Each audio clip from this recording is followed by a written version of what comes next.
O Trovejar do Silêncio, Joel Goldsmith, capítulo 14. Quando orares. Durante séculos, a humanidade acreditou que a simples verbalização de palavras na tentativa de alcançar Deus fosse suficiente para trazer o poder e a presença de Deus para a vivência diária.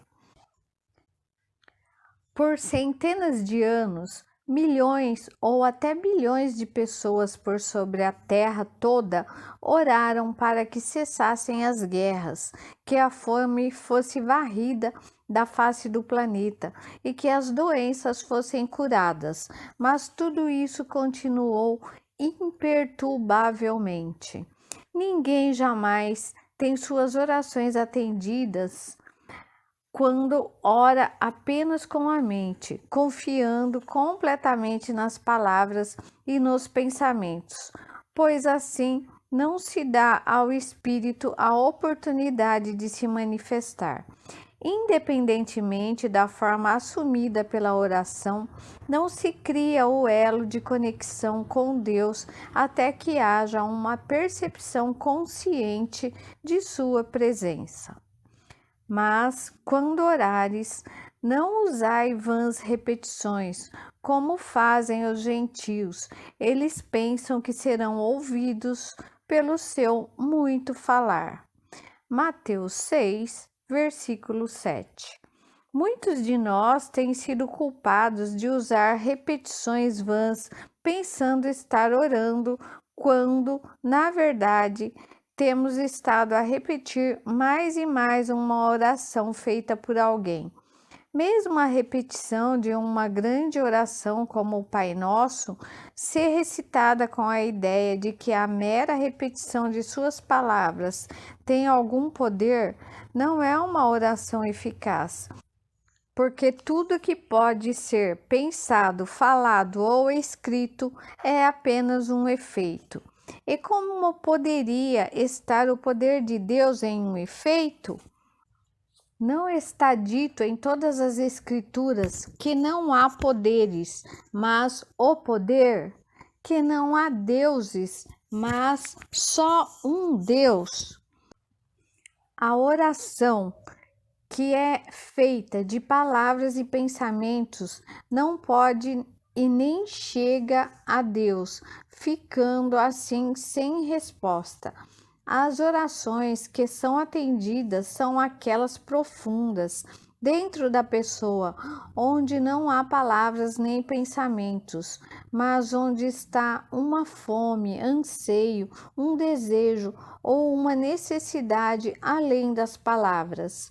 Nesse intenso anseio, alcançamos Deus.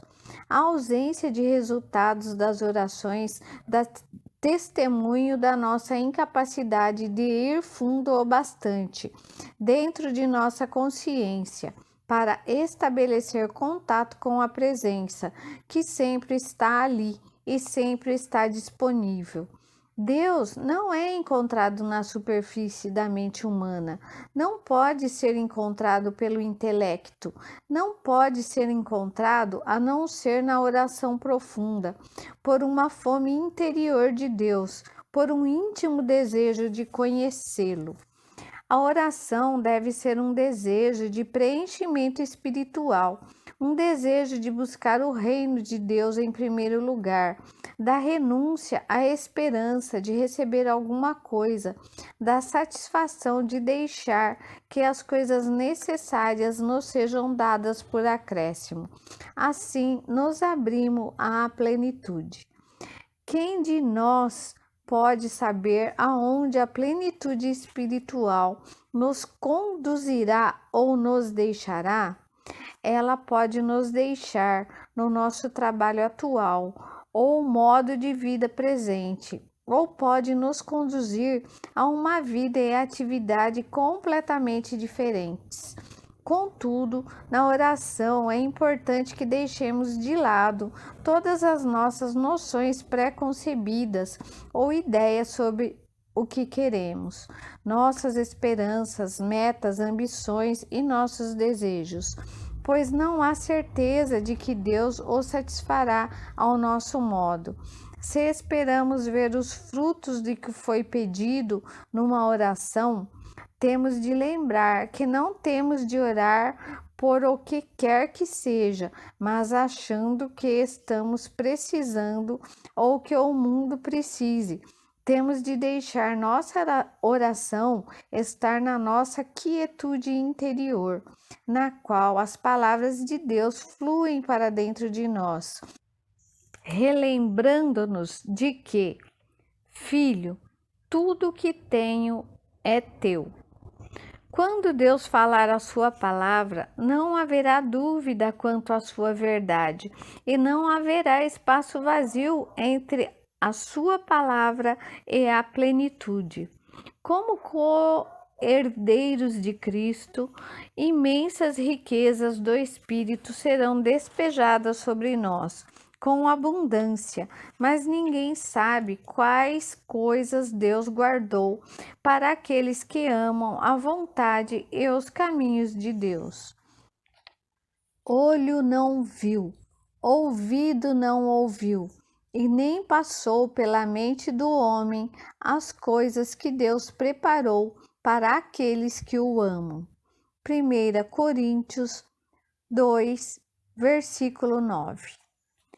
O homem não pode saber o que os planos divinos reservam para ele, pois o homem só pode medir o bem como um aumento daquilo de bom que já possui. Quer tenha dinheiro ou cavalos, acumular mais daquilo que para ele representa o bem-estar é o único modo de avaliar que ele conhece. Tais coisas, contudo, não têm relação em absoluto com o bem real, pois ninguém pode definir o que seja de fato o bem. Ninguém pode conhecer os tesouros guardados dentro de si mesmo até voltar-se para Deus, na compreensão de que, sob qualquer forma, a graça de Deus é a sua suficiência em tudo. E no grau em que estiver disposto a seguir por qualquer caminho que seja o seu bem, este se revela, mesmo que seja um completo fracasso, um virar a vida humana de ponta cabeça, assim como suas esperanças e atividades. Provavelmente não haverá nenhum leitor deste livro que já não tenha se achado satisfeito por não ter recebido muitas das coisas pelas quais tivesse orado tão insistentemente. Desse modo, não será tão difícil orar assim. Faça-se em mim não a minha vontade, mas a tua.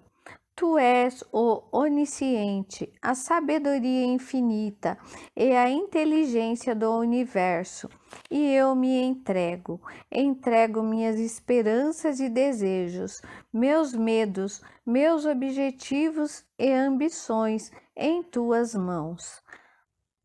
Assim, fazemos da oração um esvaziamento do ego.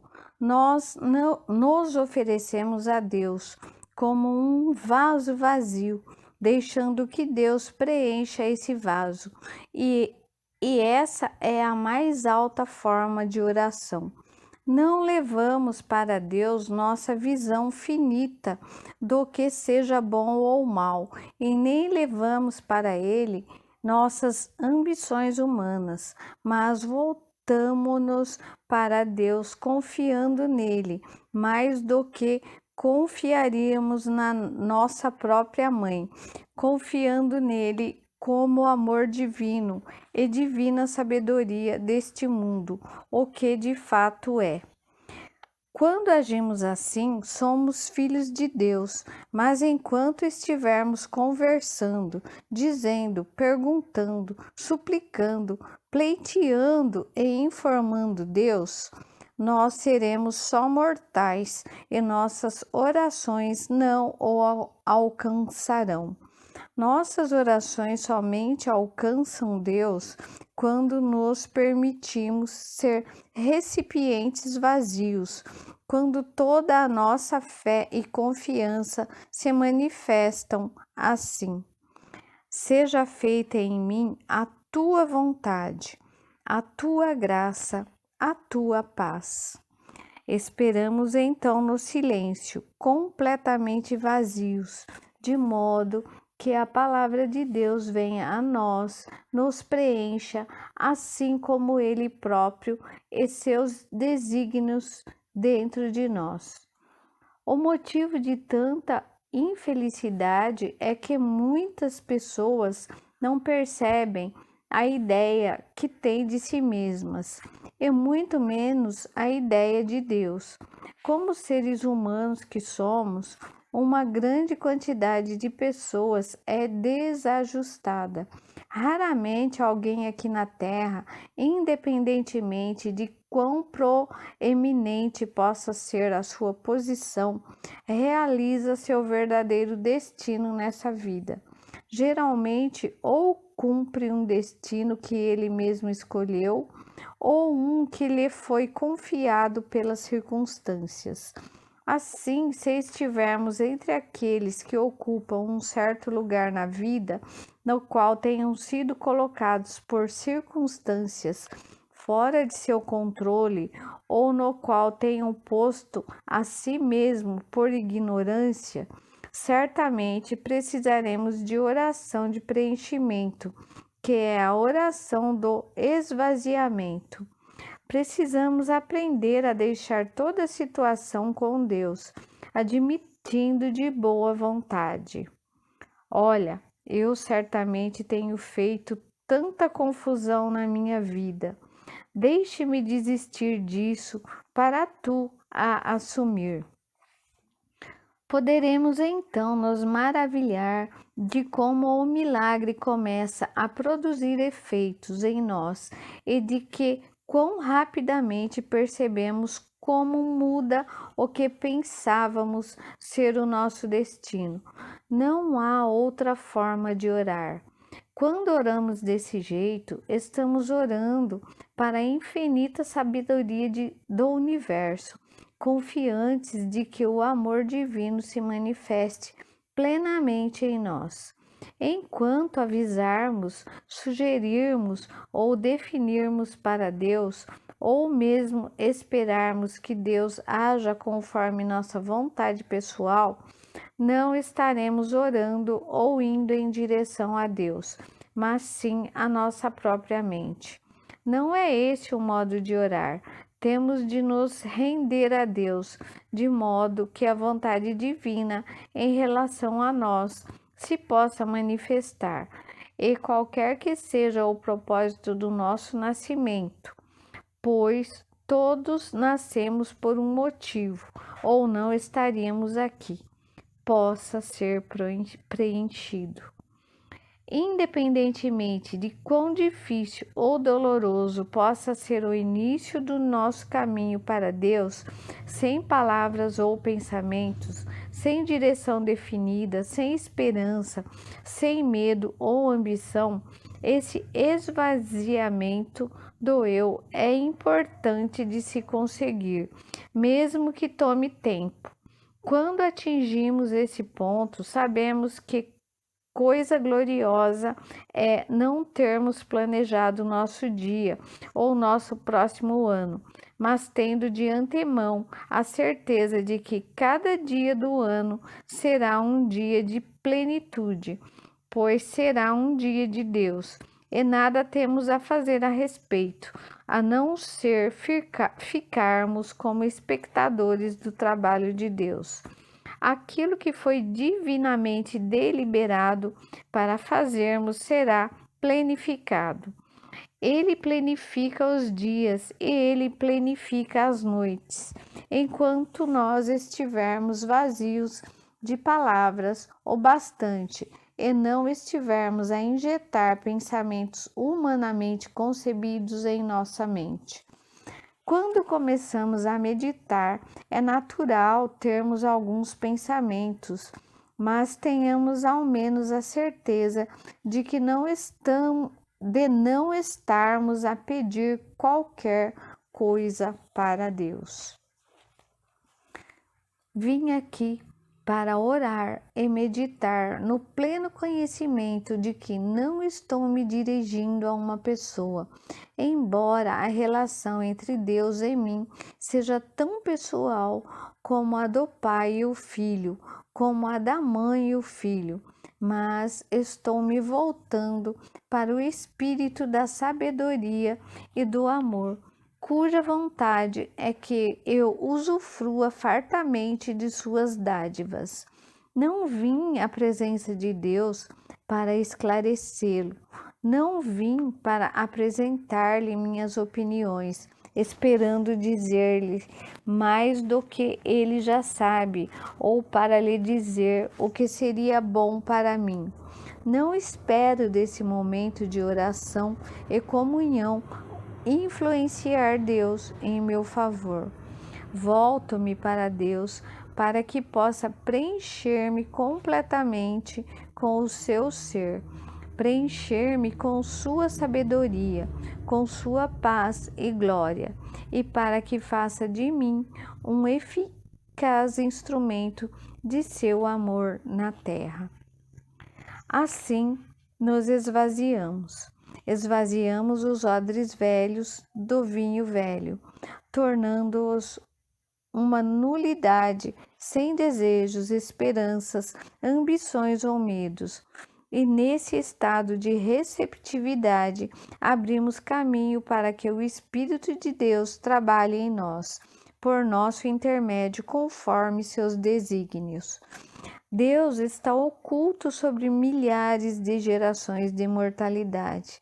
Deus está oculto sob milhares de gerações de pessoas imersas na ignorância espiritual, escondido sob todas as camadas de humanidade, de autorretidão, de autoproteção, de todos os eus que construímos à nossa volta e dentro de nós, que tornam impossível que o achemos. Como faremos então para encontrar Deus? Como senão na quietude e intimidade, na solidão e no silêncio? Como senão aprendendo a morar na quietude interior, estando a sós? Só assim, pois, faremos contato com o divino Eu, que está dentro do nosso próprio ser, e ao estabelecer contato com ele, estaremos em comunhão com o Pai interno, como estava o Mestre. Quantas orações têm sido feitas a um Deus externos, alhures em vez de interno, dentro de nós? O Mestre deu exemplo orando apenas ao Pai interno, acreditando tudo ao Pai e voltando-se para o seu interior em qualquer situação, quer cuidasse de alimentar as multidões ou de sua saúde. Cedo ou tarde, todos faremos contato com esse Pai, o Cristo do nosso próprio ser, com o Filho de Deus dentro de nós. O Filho de Deus constitui o nosso ser verdadeiro. O Filho de Deus é nossa verdadeira vida, mente e alma. O Filho do homem tem de aprender a se comunicar com o Filho do Deus interior, até que os dois se tornem um só. E o Filho do homem perceba que nunca estou sozinho. Nunca estou só. Onde eu estou, Deus está. Onde Deus está, eu estou. A palavra de Deus recebida em nossa consciência é o agente de cura, rápida, profunda e poderosa. Mas a palavra de Deus deve ser recebida. Não pode ser a mera repetição de palavras humanas, porque não é o fato de recitarmos tais verdades que revela a presença e o poder de Deus, mesmo que essas verdades constituam a base sobre a qual repousamos até que a palavra de Deus brote em nossa consciência com alguma mensagem do tipo: tu és livre, ou filho, tudo o que tenho é teu, ou tu és o meu bem amado. Por vezes, não diz absolutamente nada, mas nós sentimos o influxo de paz e carinho atravessando todos os nossos sistemas, ou percebemos um sorriso a aflorar aos nossos lábios, como se disséssemos numa reflexão: como pude eu acreditar que houvesse alguma realidade nesse problema? Quando vem esse influxo que de fato flui até nossos sentidos externos, vindo do Pai interior, se estabelece a harmonia e a cura acontece, tanto para nós como para os outros. Contudo, para se chegar a esse ponto, é preciso, antes de mais nada, parar de nos voltarmos para Deus como se estivesse em algum lugar esperando pelos nossos insignificantes e pequenos problemas levados até o seu trono para que ele cuide. Temos de parar de acreditar que Deus reserve para nós algum bem e que por alguma forma de tratamento, oração, sacrifício ou coação, nós possamos fazer com que Deus realize algo que já não esteja fazendo. Devemos nos desfazer de tudo aquilo que não faz sentido e temos de nos voltar para Deus em termos de ser. Assim, Deus é. E não estou me voltando para Deus para que faça algo que já não esteja fazendo. Permaneço no de Deus e percebo que, onde estou, a graça de Deus é a minha suficiência em todas as coisas. Onde está o Espírito de Deus, aí está a liberdade. E onde está tal Espírito? Em qualquer lugar, nós o descobrimos a percorrer nossos caminhos. Em qualquer lugar em que nós nos encontrarmos agora, com Ele e em paz. Em qualquer lugar onde aprendamos a sentar na quietude e solidão, aí se encontra o Espírito de Deus. E onde está esse Espírito, está a liberdade de qualquer forma de escravidão, física, moral ou financeira. Ao aprendermos a perceber e desenvolver o estado de receptividade, não podemos eventualmente atingir aquele estado em que o fluxo começa a vir do interior. Nenhuma verdade falada ou escrita pode trazer Deus para nossas vidas. As palavras faladas ou escritas só nos dão uma base sobre a qual nos apoiamos enquanto esperamos pela compreensão da graça de Deus. Mas é apenas quando o Espírito pousa em nós que acontecem as grandes coisas. As palavras que dizemos não são o poder, e nem o pensamento que pensamos, mas sentarmos na mais completa quietude, no silêncio trovejante, e mantivermos nossa mente fixada em Ti, chegaremos finalmente à esfera onde os pensamentos já não nos ocorrem e, em poucos momentos, começaremos a sentir aquela paz interior conhecida como realização. A oração é o nosso contato com Deus. É o meio pelo qual a graça de Deus faz seus milagres em nossa existência. Mas a oração deve ser uma atitude de escuta, deve ser uma vontade de que o Espírito de Deus nos preencha e cumpra suas funções em nós e por nosso intermédio.